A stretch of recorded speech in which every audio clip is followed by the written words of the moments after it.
In example number 10, a researcher claims that the mean annual cost of raising a child by married couple families in US is.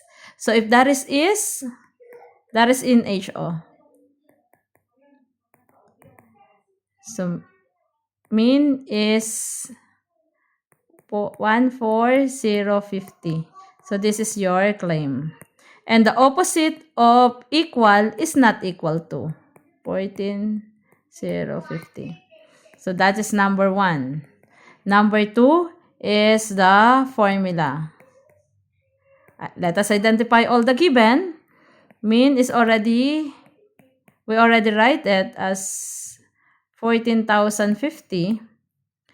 And random sample is given also as 13. So random sample n is equals to,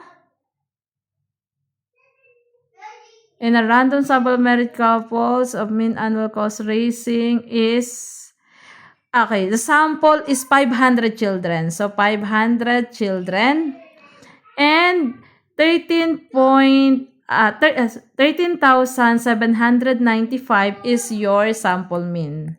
So 13,795.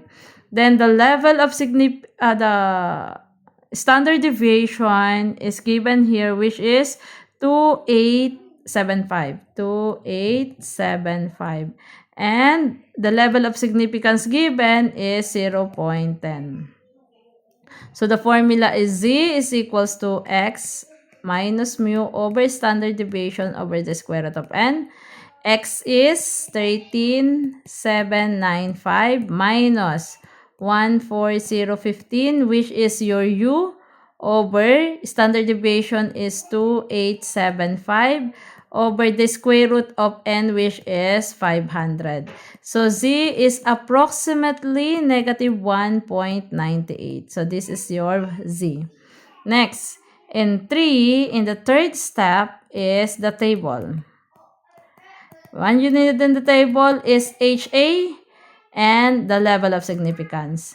Level of significance given is 0.10 and HA is not equal to. If that is not equal to, that is two-tailed.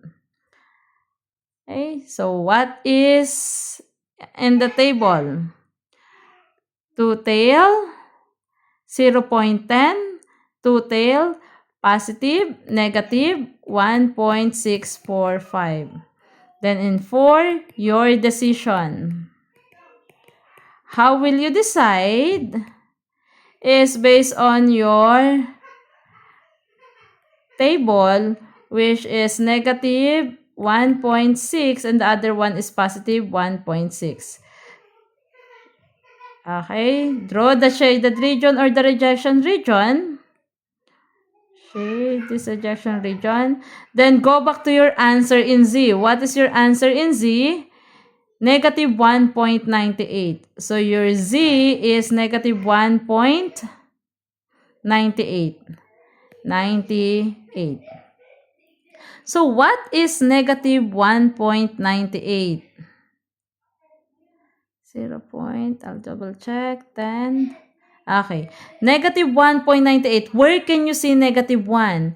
If this is 0, this is negative 1.6. So negative 1.98 is somewhere here. If that is somewhere here inside the rejection region, then you reject the null hypothesis. Okay? It's always HO. Reject HO.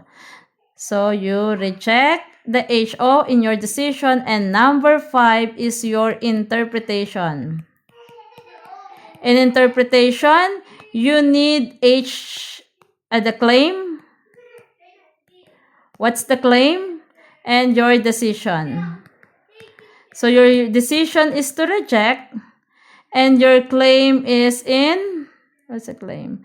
Claim is in HO. Okay, now go again to 7.2 table, 7.1 table. Okay, so HO is the claim and you reject it, so there is enough Okay, enough evidence to reject the claim.